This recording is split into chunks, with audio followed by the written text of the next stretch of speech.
ஒரு கதை சொல்லமா?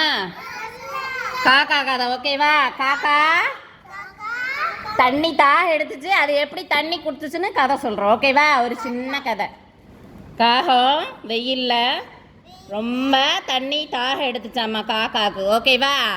தண்ணி எங்கேயுமே தேடி தண்ணி கிடைக்கலையாம்மா. அப்போது என்ன பண்ணுச்சாம்மா? காக்கா சுற்றி சுற்றி பார்த்துச்சாம்மா. என்ன பார்த்துச்சு? தண்ணி கிடைக்கல, எங்கேயாச்சும் தண்ணி கிடைக்குமான்னு பார்த்துச்சு, ஓகேவா? அப்போ என்ன பண்ணிச்சாம்மா? காக்கா ஒரு இடத்துல குடம் இருந்துச்சாம்மா. அந்த குடத்துல என்ன இருக்கு? தண்ணி இருந்துச்சாம்மா. அப்போ அந்த குடம் தண்ணியை பார்த்து காக்காவுக்கு ஒரே சந்தோஷமாக போச்சாம்மா. எங்களுக்கு தண்ணி இருக்குது, நம்ம தண்ணி குடிச்சிக்கலாம் அப்படின்னு காக்கா என்ன பண்ணிச்சாம்மா? ரொம்ப சந்தோஷத்தோடு வந்து குடத்தை எட்டி பார்த்துச்சாம்மா. அப்போ என்ன பண்ணுச்சு? குடத்தில் தண்ணி எங்கே இருந்துச்சு?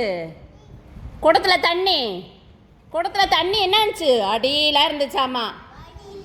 இந்த குடத்தில் தண்ணி அடியில் இருந்துச்சாம்மா. அப்போ அடியில் இருந்தால் காக்கா குடிக்க முடியுமா? தண்ணி குடிக்க முடியாதல்ல. அப்போ காக்காவுக்கு ஒரு யோசனை தோணுச்சாம்மா. என்ன பண்ணுச்சாம்மா? சொல்லுங்க. Very good. என்ன பண்ணுச்சாம்மா? இந்த கல்லையெல்லாம் பொறுக்கி என்ன பண்ணுச்சு? கல்லெல்லாம் பொறுக்கி குடத்தை நிரப்புச்சாம்மா. அப்போ என்ன பண்ணுச்சு? தண்ணி இங்கே பாருங்க, தண்ணி என்ன பண்ணுச்சாம்மா? குடத்தில் மேலே வந்துச்சாம்மா. அப்போது காக்காவுக்கு என்ன பண்ணுச்சா? ஒரே சந்தோஷமாம்மா. காக்கா என்ன பண்ணுச்சு? தண்ணி குடிச்சு தன்னுடைய தாகத்தை தீர்த்துச்சாம்மா. அப்போ நம்ம இதுலேருந்து என்ன கவனிக்கிறோம்?